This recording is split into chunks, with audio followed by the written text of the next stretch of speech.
चलिए देखते हैं उत्तर प्रदेश की 25 फटाफट बड़ी खबरों को।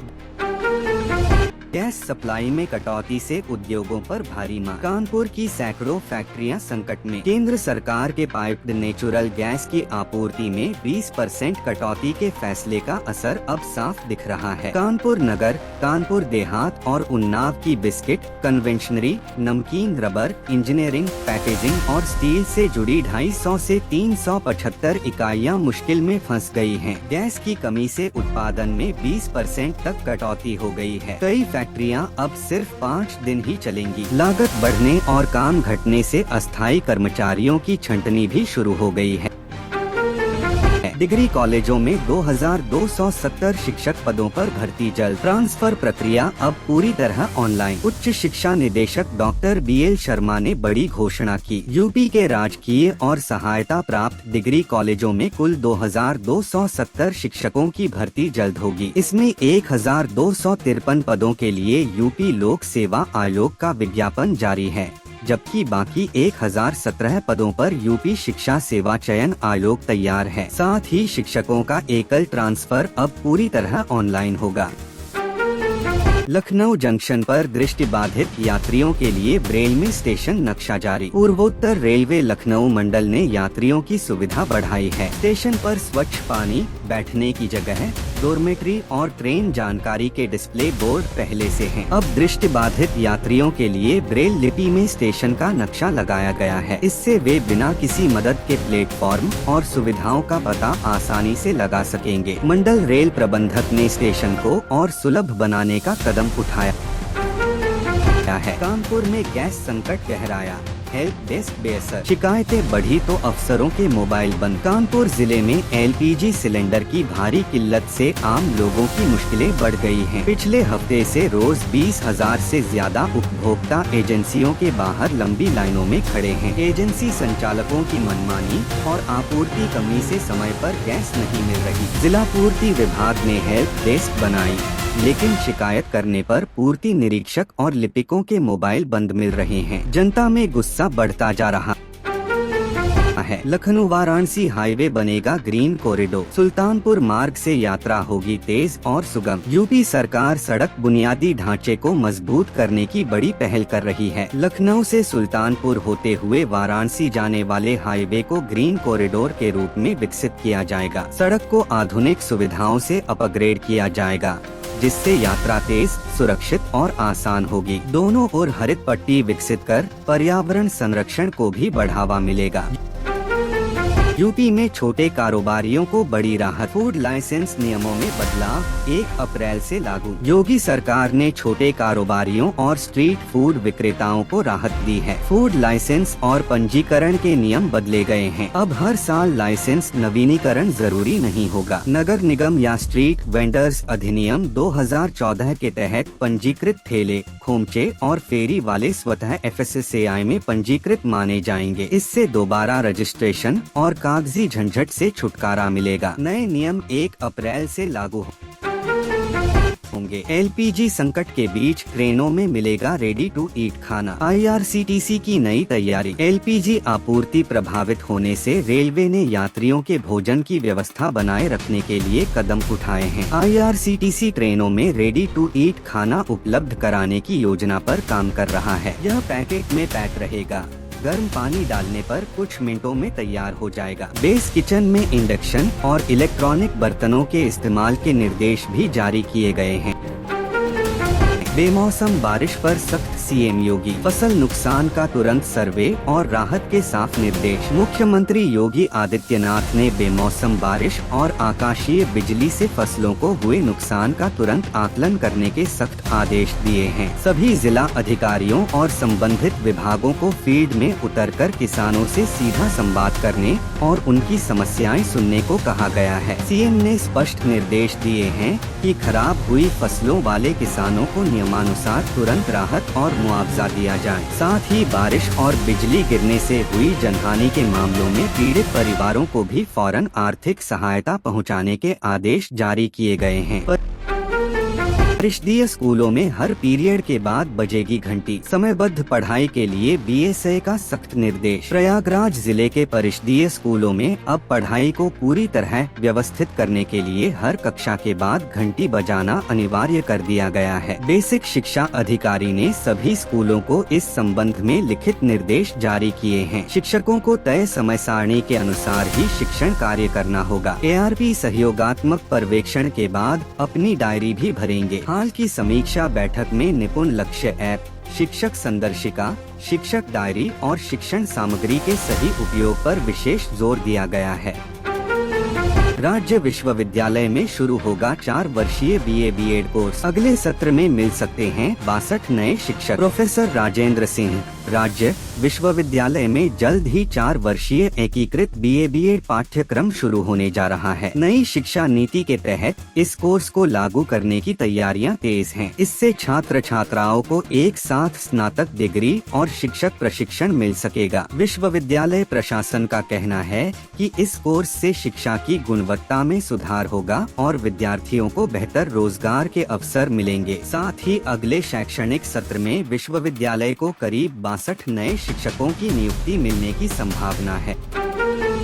हाई कोर्ट की सख्त टिप्पणी, कानून व्यवस्था नहीं संभाल सकते तो डीएम एसपी इस्तीफा दें। इलाहाबाद हाई कोर्ट ने संभल मामले की सुनवाई में प्रशासन पर कड़ी टिप्पणी की है। मस्जिद में नमाज पढ़ने वालों की संख्या सीमित करने के सरकारी तर्कों को कोर्ट ने खारिज कर दिया। न्यायमूर्ति अतुल श्रीधरन और न्यायमूर्ति सिद्धार्थ नंदन की खंडपीठ ने कहा कि हर हाल में कानून का शासन सुनिश्चित करना राज्य की जिम्मेदारी है। अगर डीएम और एसपी कानून व्यवस्था बनाए रखने में सक्षम नहीं हैं, तो उन्हें पद छोड़ देना चाहिए या जिले से ट्रांसफर की मांग कर लेनी चाहिए। यूपी में इलाज हुआ महंगा। प्लास्टिक उत्पादों के दाम बढ़ने से डिस्पोजेबल मेडिकल सामान महंगे। गोरखपुर में प्लास्टिक दानों की कीमतें आसमान छू रही हैं, जिससे चिकित्सा क्षेत्र में महंगाई बढ़ गई है। व्यावसायिक सिलेंडर की कमी और खाड़ी में युद्ध के कारण कच्चे माल के दाम बढ़ने से प्लास्टिक से बने disposable syringe, gloves, cannula, drip set और अन्य सर्जिकल आइटम्स की कीमतें तेजी से बढ़ी हैं। विशेषज्ञों का कहना है कि पेट्रोल और एलपीजी की तरह अब प्लास्टिक उत्पाद भी महंगे होने की राह पर हैं।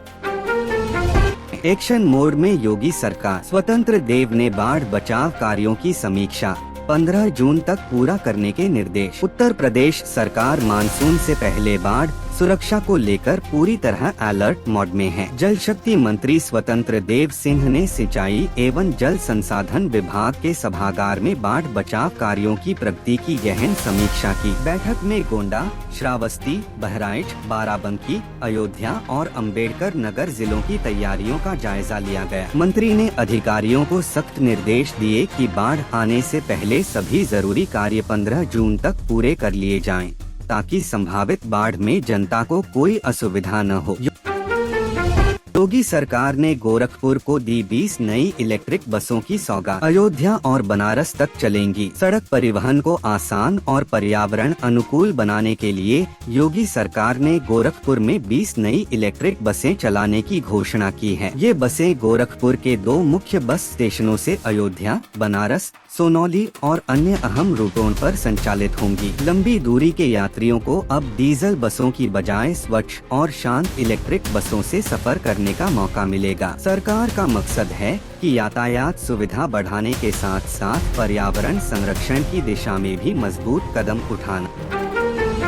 संभल में बुलडोजर कार्रवाई, अवैध मजार हटाए, अतिक्रमण पर जीरो टॉलरेंस। उत्तर प्रदेश के संभल जिले में मुख्यमंत्री योगी आदित्यनाथ की जीरो टॉलरेंस पॉलिसी के तहत अतिक्रमण के खिलाफ बुलडोजर एक्शन जारी है। शनिवार को चंदौसी कोतवाली इलाके के मोहल्ला लुधियाना में प्रशासन ने सार्वजनिक रास्ते पर सालों से बने अवैध मजार को गिरा दिया। इस कार्रवाई के दौरान भारी पुलिस फोर्स तैनात रही ताकि कोई विरोध न हो। अधिकारियों ने कहा कि यह कदम अतिक्रमण मुक्त और व्यवस्थित शहर बनाने के लक्ष्य से उठाया गया है।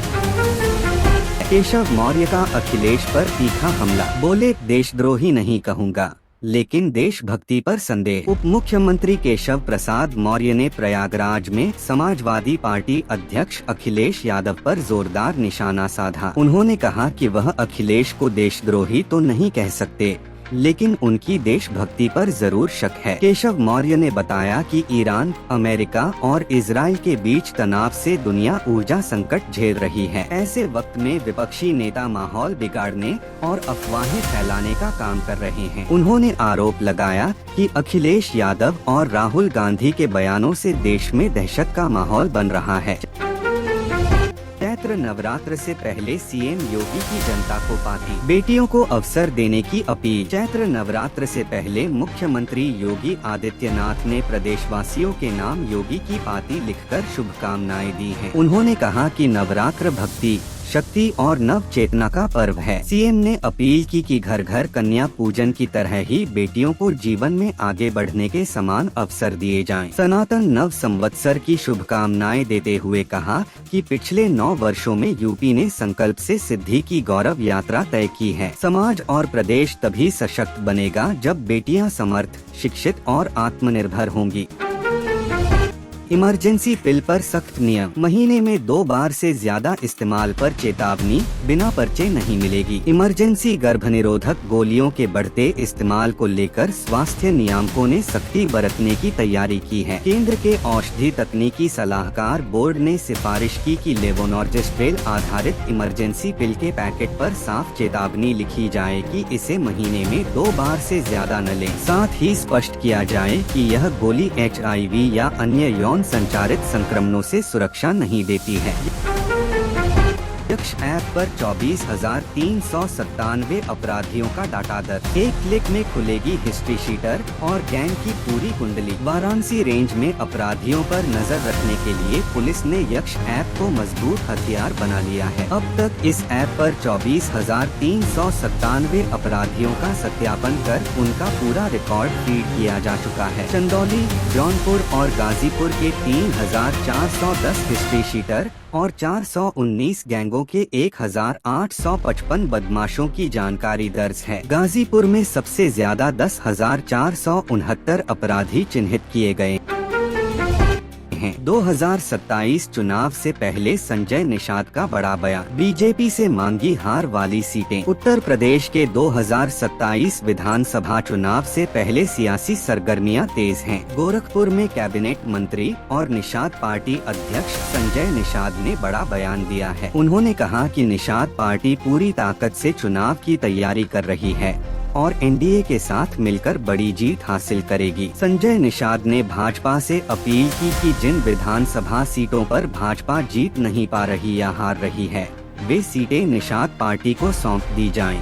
हम उन्हें जीतकर लौटाएंगे। उत्तर पुस्तिका में अभद्र टिप्पणी पर सख्त हुआ विश्वविद्यालय। छात्रों अभिभावकों को तलब। प्रोफेसर राजेंद्र सिंह, राज्य विश्वविद्यालय की परीक्षाओं में उत्तर पुस्तिकाओं में अभद्र भाषा और प्रलोभन लिखने के मामले सामने आने पर प्रशासन सख्त हो गया है। ऐसे मामलों में संबंधित छात्रों, उनके अभिभावकों और कॉलेज प्रबंधन को तलब कर पूछताछ की जाएगी। अधिकारियों ने कहा कि परीक्षा जैसी गंभीर प्रक्रिया में ऐसी हरकत बर्दाश्त नहीं होगी और दोषियों के खिलाफ सख्त अनुशासनात्मक कार्रवाई की जाएगी। यूपी बोर्ड मार्कशीट होगी सुपर सिक्योर, पानी और फाड़ने से भी रहेगी सुरक्षित। उत्तर प्रदेश माध्यमिक शिक्षा परिषद ने 10वीं और 12वीं के छात्रों के लिए मार्कशीट को हाईटेक बनाने का फैसला किया है। नई मार्कशीट में 16 आधुनिक सिक्योरिटी फीचर शामिल किए गए हैं, जिससे जालसाजी पर पूरी रोक लगेगी। खास बात यह है कि मार्कशीट नॉन टेरेबल और वाटर प्रूफ होगी,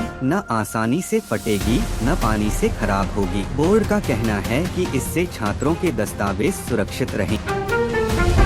SI भर्ती परीक्षा के विवादित प्रश्न पर सीएम योगी सख्त, बोले आस्था पर टिप्पणी बर्दाश्त नहीं। उत्तर प्रदेश पुलिस उप निरीक्षक भर्ती परीक्षा में पूछे गए विवादित प्रश्न को लेकर मुख्यमंत्री योगी आदित्यनाथ ने कड़ा रुख अपनाया है। उन्होंने सभी भर्ती बोर्ड के अध्यक्षों को सख्त निर्देश दिए हैं कि किसी भी व्यक्ति, जाति, पंथ या संप्रदाय की आस्था और मर्यादा पर अमर्यादित टिप्पणी किसी भी हाल में बर्दाश्त नहीं की जाएगी। सीएम ने स्पष्ट कहा कि परीक्षा प्रश्न पत्र तैयार करते समय पेपर सेटर्स को बेहद सावधानी बरतनी होगी। साथ ही जो लोग बार बार ऐसी हरकतें करते हैं, उनके खिलाफ तुरंत सख्त कार्रवाई की जाएगी।